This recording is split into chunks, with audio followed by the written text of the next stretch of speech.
Jadi kalau kata Cicero itu, kalau kita mau mengetahui siapa pembunuhnya, maka lihat saja siapa yang diuntungkan.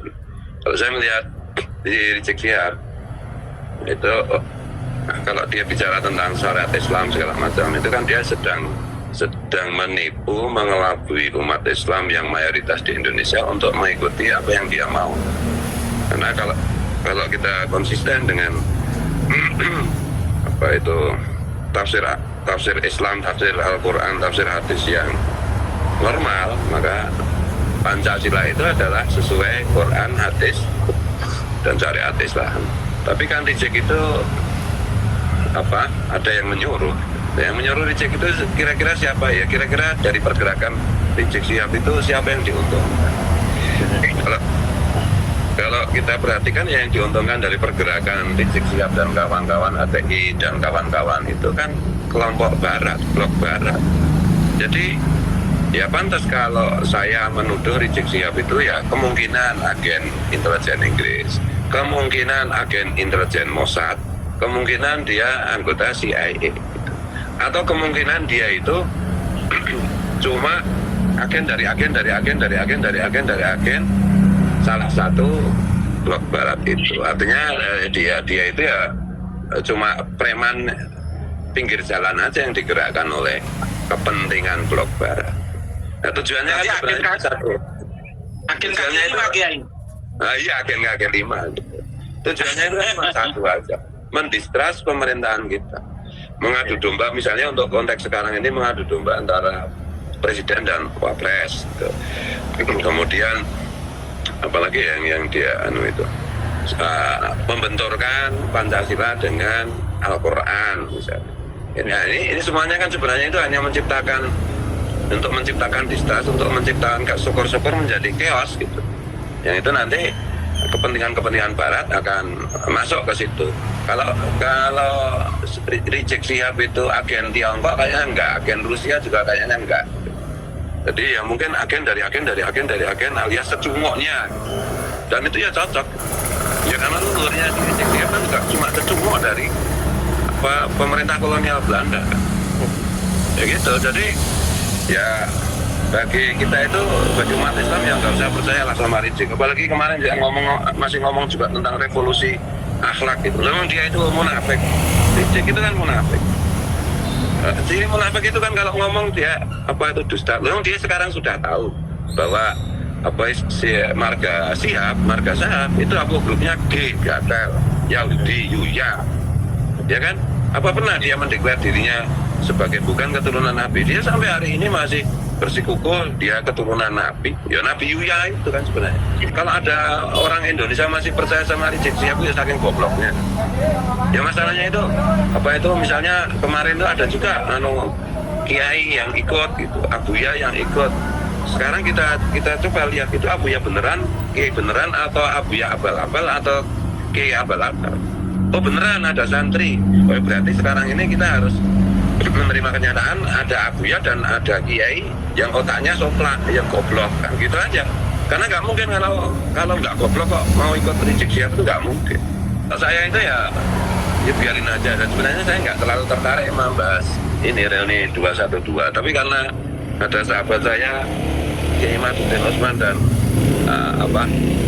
Kiai Tamam pengen membahas, ya saya ikutlah gitu. Tapi ini semata-mata saya ikut ini karena Kiai Imad dan karena Kiai Tamam, bukan karena reuni 212. Reuni 212 itu berapa kemarin tuh perkiraan yang datang kan sekitar 4.000 orang aja. 4.000 orang itu artinya yang 2.000 orang itu pasti aparat kepolisian, TNI, intelijen gitu. Jadi praktiknya cuma 2.000 orang yang datang.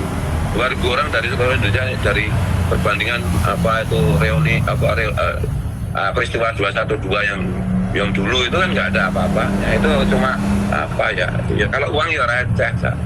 Dan ini semua kan sudah sejak 1,5 tahun atau 2 tahun yang lalu kita sampaikan bahwa kita harus mensosialisasikan temuan tesis dari Kiai Maduddin bahwa Habib Baklawi itu bukan keturunan Nabi. Kalau masyarakat sudah tahu, maka pergerakan mereka semua yang mau merusak negara, yang mau merusak Pancasila, yang menguntungkan kepentingan-kepentingan asing dan merusak Indonesia itu pasti mudah sekali dipatahkan.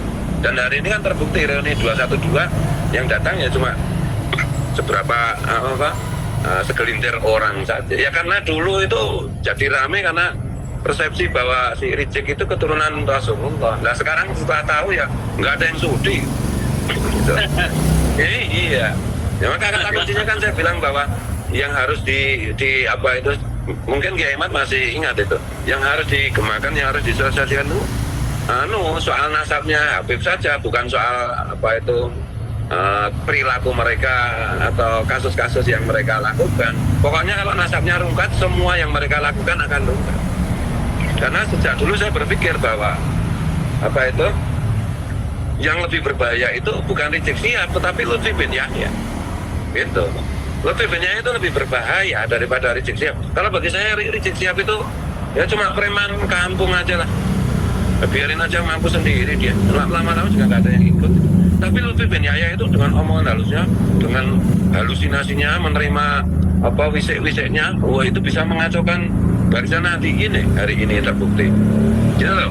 Dan sorry aja ini yang di PBNU itu juga nggak punya nyali, udah gitu aja. Nggak punya nyali. Tapi saya harus declare juga loh. Saya bukan pendukung MLP NU, gitu loh. Saya tetap mendukung apa itu Gus Yahya sebagai ketum PBNU sampai muktamar berikutnya yang normal gitu. Tapi saya kecewa dengan Gus Ketum ini. Kalau bicara sih kalau kelihatan apa itu luar biasa. Cuma kalau menghadapi Pak Alawi kok jadi inferior juga. Itu saya ini jengkel. Bagi saya itu persoalan Habib termasuk si Lutfi itu tanggung jawab NU nomor 1 itu, tanggung jawab PBNU. Ya negara harusnya tinggal menyetempel saja lah, PBNU-nya kayak begini, masih main-main apa itu metafor dan seterusnya ya publik gagal menangkap pesannya gitu loh. Saya tidak meragukan komitmennya Gus Yahya, tapi saya kecewa dengan cara beliau berbicara, cara beliau memainkan metafor isyarah itu. Ya nggak usah pakai isyarah lah. Ini yang di bawah itu mintanya instruksi apa, Gus Yahya bilangnya apa. Si Habib itu apa itu masih dianggap keturunan Nabi apa bukan? Si Habib itu masih dianggap NU apa bukan? Setelah terbukti bahwa secara saintifik, secara ilmiah Habib itu bukan keturunan Nabi, dan apa itu secara empirik jelas-jelas bahwa Habib itu merusak NU, menjadi parasit NU, mau kita apain gitu loh. Kita nunggu instruksi ketum PBNU. Habib itu kita sembelih apa kita suruh pergi apa gimana gitu loh. Jangan main-main aja, nggak usah benar kita, wah kan publik nggak bisa nangkap pesannya itu. Ya ini saya agak keras nggak apa-apa, Bang. Gus Ketum juga membiarkan Kiai Ahmad dipecat kok. Ada juga katanya Gus Ketum bilang itu nggak ikut-ikutan saya dalam soal penggantian Kiai Ahmad, nggak ikut-ikutan apa, nggak usah kayak begitulah, pura-pura tidak tahu. Masa Ketum nggak tahu, kalau nggak tahu jadi Ketum ya sudah, mundur sekalian aja, gitu loh. Jangan loh, saya bukan pendukung MLP, saya nggak setuju MLP. Karena di MLP itu, di kubu MLP itu, saya lihat juga ada beberapa tokohnya yang main homo sama Habib gitu loh. Jadi mau ketumnya mau diganti mau nggak diganti itu bagi saya nggak penting. Yang penting itu sikap tegas NU kepada Habib, karena jelas itu merusak NU, merusak bangsa dan negara. Jelas mereka bukan keturunan Nabi. Sikap yang jelas, yang tegas. Mau masih dianggap Habib itu masih dianggap NU apa bukan? Setahu saya kan pendiri NU nggak ada yang Habib. Habib itu kan ajaran yang berbeda, bukan ajarannya NU, bukan ajarannya Mbak Hasim. Kenapa sekarang jadi pengurus PBNU? Kenapa sekarang jadi pengurus NU di level-level di bawahnya? Mereka kan sudah punya apa itu RA gitu.